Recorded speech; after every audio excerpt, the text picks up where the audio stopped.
and welcome to Rajya Sabha Television with me, Frank Pereira. The protests over Jallikattu ban in Tamil Nadu took a violent turn today after remaining mostly peaceful over the last 6 days. The violence erupted in retaliation to police action against the protesters who were assembled at Marina Beach in Chennai, which also served as the epicenter of the entire agitation. Thousands of youth, men and women had taken to the streets demanding a permanent lifting of a ban on the age-old bull taming sport, which according to them is a significant part of Tamil culture. On the other hand, the protesters also demanded action against international animal rights group PETA, which has been strongly advocating a ban on the sport.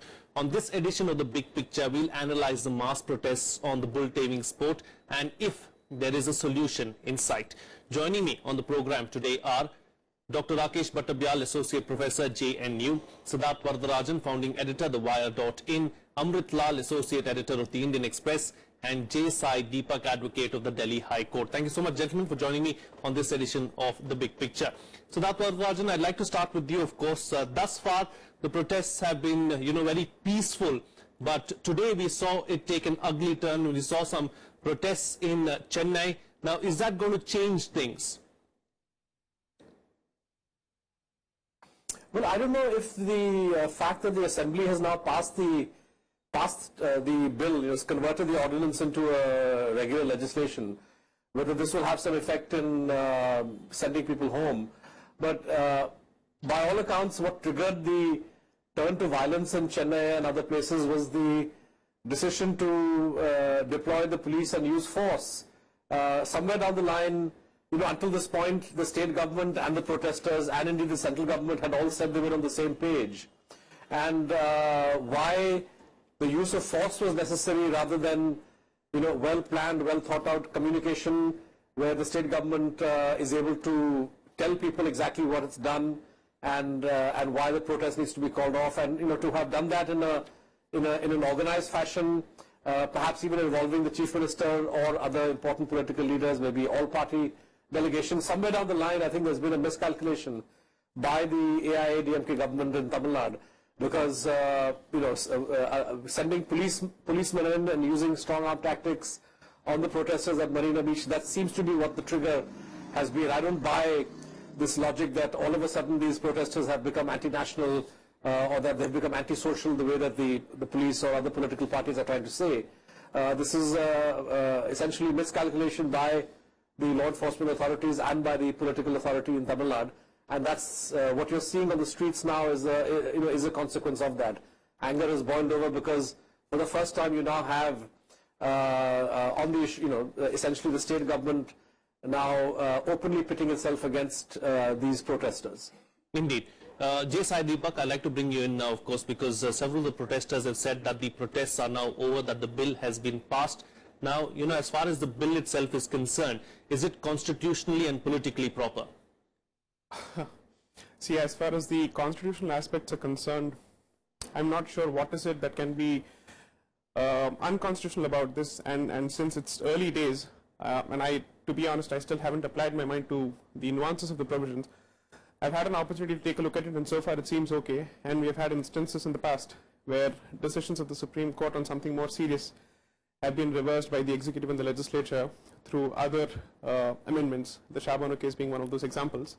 So I think the constitutional aspect of this legislation is something that we have to look into, but so far I think it seems okay. The political aspect of it, and just to build on what Mr. Varadarajan has said, see, at a time when the state government has managed to address the core concerns of the protesters and has managed to do something about Jallikattu, I think it would be really foolish on their part to do something to upset the apple cart at this stage.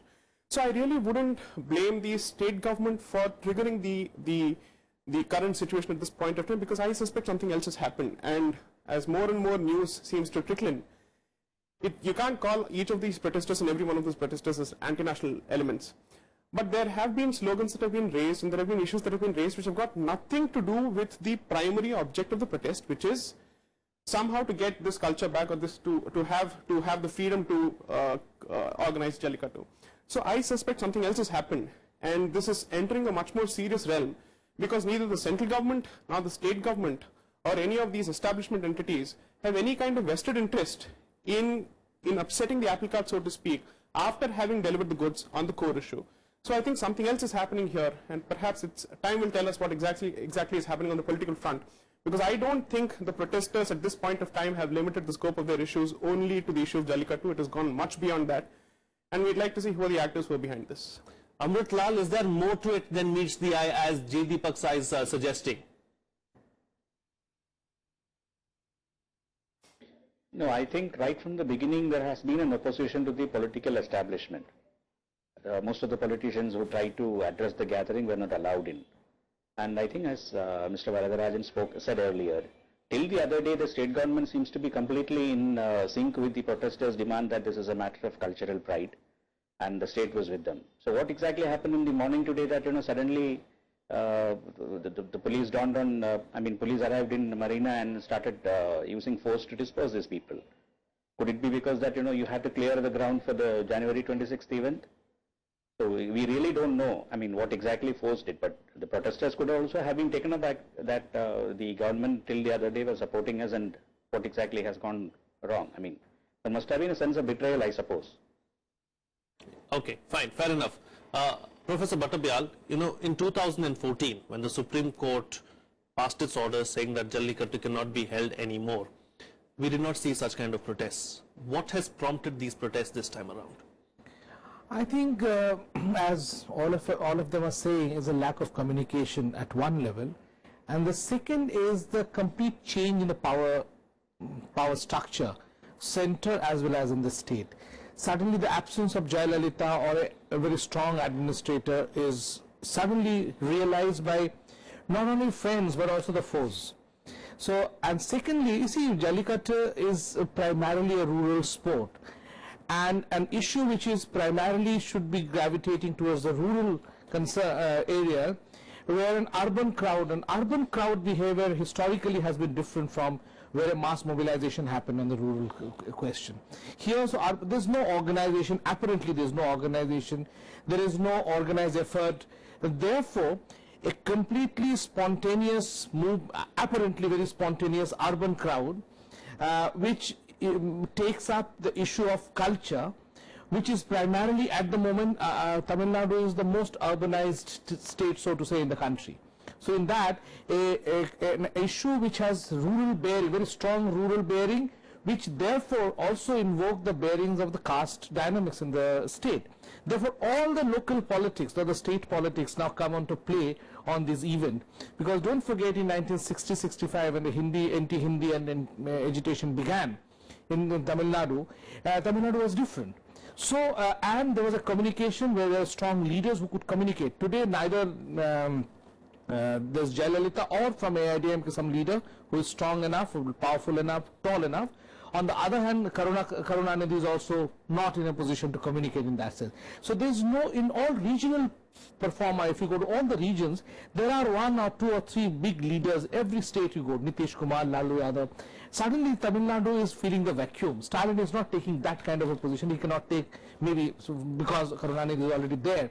And therefore the local power vacuum or the leadership vacuum is telling on the situation at this moment. Indeed. Siddharth Varadarajan, do you agree with with the assessment of Professor Batabyal? The lack of a strong leader in Tamil Nadu has in a way created this vacuum and hence the protests. Yes, that may partly explain why in 2014 or 2015 you didn't see this kind of an upsurge, even though the legal position remained the same. But I think that what we are seeing manifested here is not just the political vacuum, particularly the absence of Jayalalitha, which has in a way opened the terrain for, has opened the door for political change, going well beyond the traditional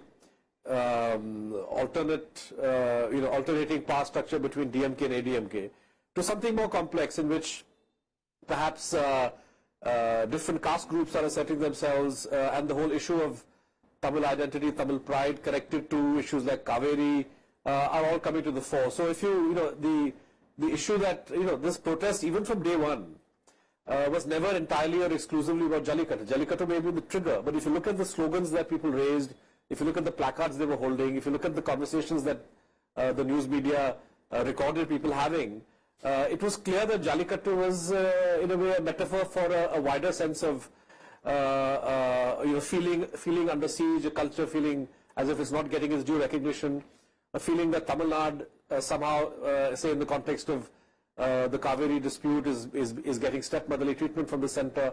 So there's a whole range of issues that have really come to the fore here, and I don't think that it's only today, now that the ordinance has been signed or the bill has been passed, that the protesters have moved on to other issues. They made it pretty clear from day one that there's a whole range of things that animate them, that concern them.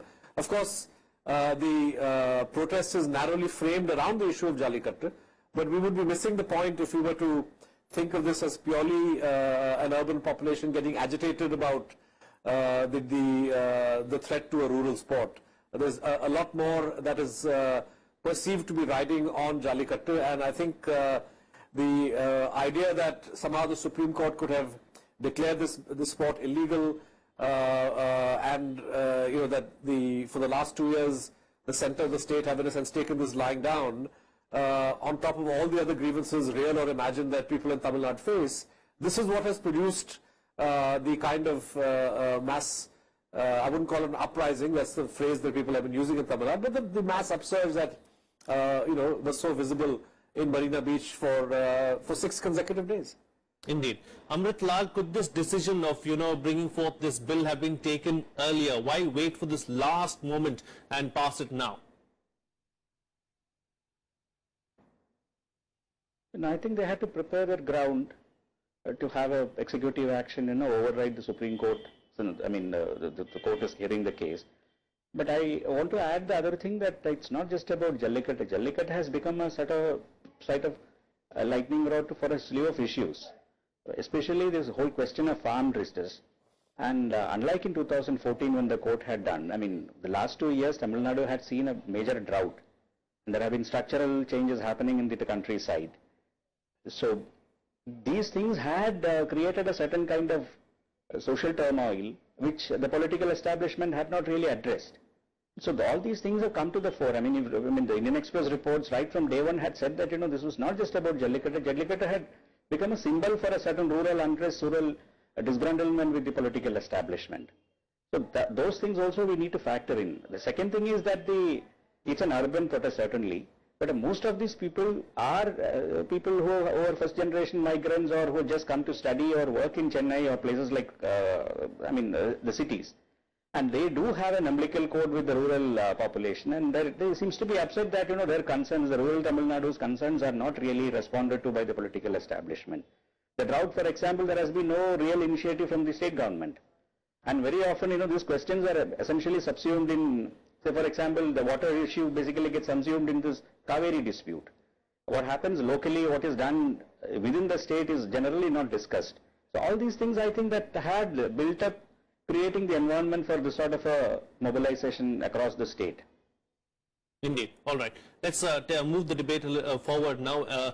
Sai Deepak, as far as the exemption being given to Jallikattu, can it be invalidated? See, from the looks of it, there are 3 primary exemptions that have been carved out in the bill. One is that there is a separate definition that has been provided for Jallikattu. And 2, there is a specific exemption that has been carved out for Jallikattu under section 11, subsection 3, as one of the sports or one of the activities or actions which is exempt from the umbrella of treating animals cruelly. That's one. Second, there's also there's another provision which specifically says that nothing in this act, or nothing in the PC, the Prevention of Corruption Act, which deals with cruelty or which penalizes a certain act, shall have any bearing on Jallikattu. These are broadly the issues. As far as validity is concerned, I don't see a problem, because there are 2 specific limbs on the basis of which this bill has been promulgated. One is promotion and protection of culture and tradition, that specifically finds mention in the bill. And the second is the protection of native breeds of bulls. So these are 2 aspects. So fortunately, at least there is one aspect which is objective in nature and which is relatively scientific compared to the other, because protection of culture and tradition may not be entirely objective, but be that as it may, I'm not saying it's not valid merely because it's not objective. So one would like to see what kind of challenge could this particular bill be subjected to. And knowing what the Animal Welfare Board has been doing for the last, I think, 10 years, it started in 2006, I would expect this particular bill to also be challenged. See, let's understand one thing. Any piece of legislation is open to challenge, but that doesn't necessarily mean that there is something problematic with it. And we'll have to see what is it that they have to say against this, because honestly at this point I don't see any constitutional reasons that can come in the way of sustaining this particular bill. So I think it's a question of wait and watch. And the only question that one has to ask oneself is, what does it say with respect to the relationship between the executive and the judiciary by and large? That's one question that we have to raise. And let's be honest, this is not the first time that this has happened in the history of this country. So when the Supreme Court says something, and I have my own reservations about the judgment that was passed on the 7th of May 2014, with due respect, be that as it may, what should be the executive's response to it in order to, let's say, meet the expectations of the population? What do they do?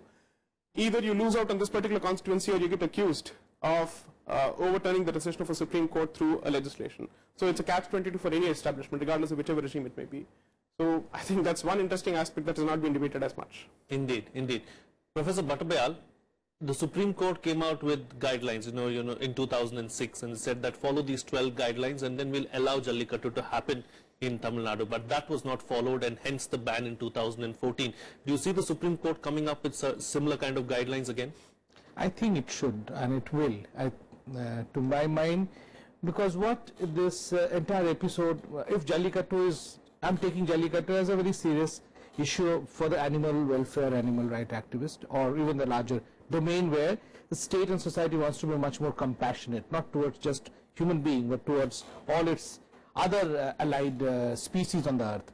In that sense, what it does is the issue of contravening, or in fact 1960 Animal Cruelty Act. No, it is about that particular section where people have been objectively showing that in the entire episode of Jallikattu, there are areas, there are domains, there are events, or I would say methods in which there are cruelty shown to the animal. So that is a precise case where the Supreme Court is taking cognizance of. And therefore the large number of people who are arraigned against the entire sport called Jallikattu have been arguing for. Therefore there's a very limited case. Now, if that is a limited case and Supreme Court is hearing that limited order, it's within the Supreme Court's or the judicial purview to pass an order on that. Similar, for instance, many such cases have been sent to Supreme Court, lower courts, and in fact many other cases, for instance, banning or in fact eliminating dissection in the school has been done. So we have to bring out, or the not just legislator, executive, but even Supreme Court may come out with certain suggestions, like 12 suggestions they have given earlier. They can come out and in congruence with Animal Welfare Board and other bodies, that one should go ahead with these kind of suggestions. So what's wrong in having moving ahead with these very emancipatory suggestions? For Jallikattu is just one. There are several other cases across the country where cruelty to animal is a widely prevalent till last decade, and they have just gone out because people have abided by certain regulations, certain norms that have come up. Indeed. Siddharth, Varadarajan, as far as the centre is concerned, the protesters directed their eye not just at the state government in Tamil Nadu, but at the central government as well. But considering that the matter was sub judice, could the central government have done more? Why not? I mean, just as the central government, just as the state government has acted, despite the matter being sub judice, the centre also should have, taken cognizance and acted faster. Particularly since, as today I saw a press conference of Mr. Venkaiah Naidu, where he essentially listed out the manner in which Jallikattu was made illegal, primarily by decisions taken by the previous UPA government of the Congress. So if you are coming out today and saying it's all the Congress party's fault, then the question arises that why did it take 2 years and this kind of mass mobilization and this kind of crisis for you to try to find a solution? So I think that the centre and the state government are both guilty of dragging their feet on this. They should have anticipated the depth of public sentiment. They should also have anticipated and found a way to deal with concerns about animal cruelty, for example, by perhaps coming up with a draft law that builds into it or incorporates into it very stringent norms on ensuring that there's no cruelty to the bulls in the practice of Jallikattu. So there's a whole bunch of ways in which the centre and the state government should have played this out properly, rather than acting at the last minute in panic mode and coming up with a law that tomorrow the Supreme Court may well invalidate. So I think that the making haste in this manner after having wasted 2 years is not a very wise thing in politics, and certainly if the idea was to ensure that Jallikattu as a sport continues and does so in a way that does not harm the bull, and that addresses the concerns of all those the legitimate concerns of those who are concerned, those who worry about cruelty to animals, then I'm afraid the centre and the state have not been, they've not been proactive. They ought to have been proactive, and the fact that the Supreme Court was seized of the matter is hardly an alibi or an excuse. Indeed. Amrit Lal, as far as the state government and the central government are concerned, was it just a case of, nothing had happened in 2 years, so let the status quo remain and let things continue as they are? And it was a case of probably they were caught off guard at the end by seeing this mass protest erupt in Tamil Nadu. Every Pongal season, which is when the Jallikattu season also begins, this sort of a protest has been happening, except that the state government had chose to ignore it, and perhaps because there was a very strong chief minister, the kind of mobilization which we saw this year didn't happen earlier. So there is a question of, as I said, there are also, let's not limit the debate to Jallikattu in the sense that the protest might have been also influenced by the television debates about drought in Tamil Nadu, the farm distress in Tamil Nadu. So there might have been factors which enabled this sort of mobilization to happen through social media and all these instruments.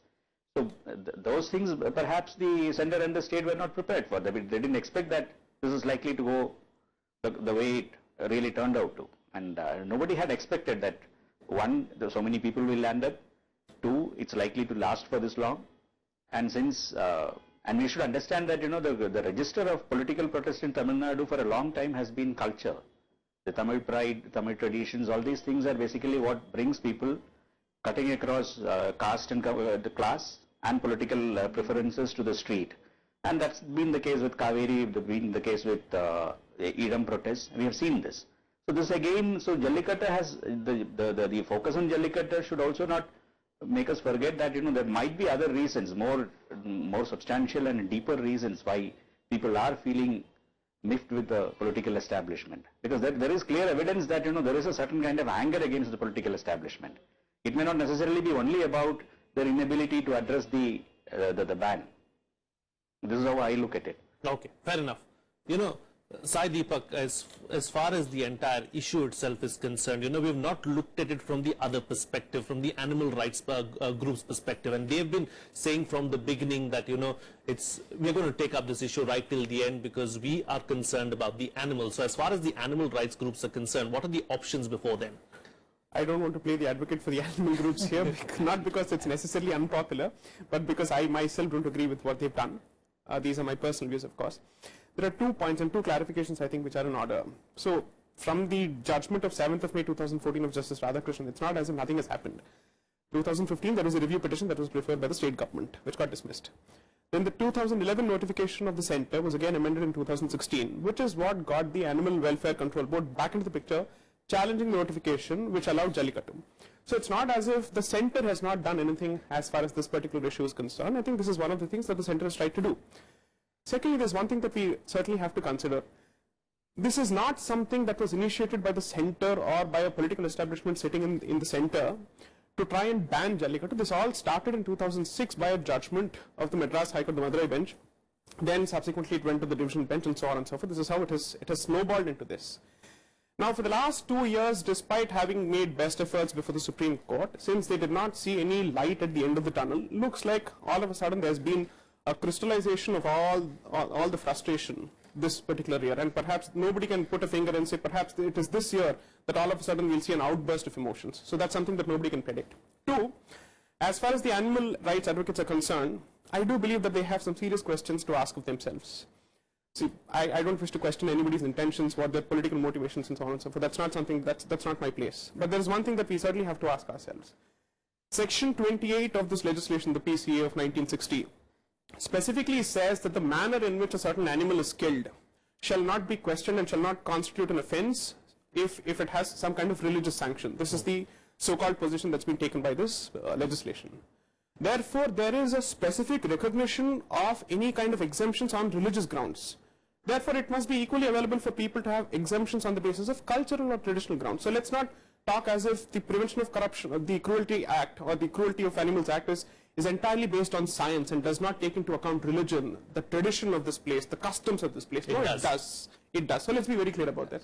Therefore, if somebody were to challenge this bill on the ground, no, look, how can you introduce culture and tradition as part of this legislation which is meant to prevent cruelty to animals? Sorry, that the legislation already acknowledges. So that's one thing that they have to consider.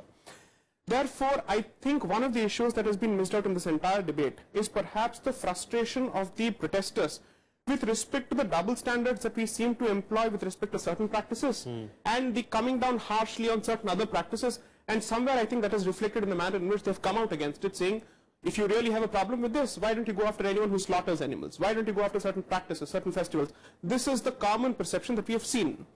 Therefore, if animal advocates really want to make sure that they reach out to the other side, and I think that's a very important part of their mandate at this stage, they have to reach out to the community as well. They will have to explain their position better, and they'll have to ensure that they strike a balance between their position on this issue and on other issues. Yes. That's very, very important. Indeed, indeed. And that is a very important. I just have one point to make. Yeah. During the course of these protests, we have seen a lot of callous statements made, and in fact, downright challenges made to these protesters saying Tamil Nadu will never be able to celebrate Jallikattu again. I think when law and order is in question, when public safety is in question, and people are trying to assuage tempers, frayed tempers, to make these kind of statements during the course of the controversy itself is like adding fuel to the fire, which should have been completely avoided. Sure, fair enough. Completely out of time on the program, so one quick final closing comment from you, Professor Batabyal. As far as the bill itself is concerned, do you believe that it has assuaged the sentiments of the people and the protesters? That is one, and we've forgotten the human aspect of the entire Jallikattu issue. There have been several lives lost as well. Now that too is a serious concern. Whenever you have a large mobilization like this, how to assuage the feeling is the first job of any civil society, a civilized society. That is one. The second is, as pointed out, the animal rights activist or any rights activist in that sense, there are always going to be attrition in the society, because the right-based approach creates attrition. And therefore, the caution is that in a society where the institutions are at varying levels of development, evolution, right-based approach also has a limit, where sometimes they may end up having this kind of backlash, where we go back 100 years and then we have to start again. So therefore, it's also a cautionary statement on, as esteemed lawyer was talking about, to all those rights activists, that this is a time that we have to take our stock together and see how we get the interest of animals or all our allied species protected by having a consensus in the society in a larger frame of reference, where we have to convert people rather than defeat them in a war of attrition. Indeed. On that note, we'll have to call it a wrap on this edition of The Big Picture. Rakesh, Batabyal, Siddharth, Varadarajan, Amrit, and Jay Sai, Deepak, thank you so much, gentlemen, for joining me on the program and putting things into perspective for us. That's all the time we have. Thank you for watching.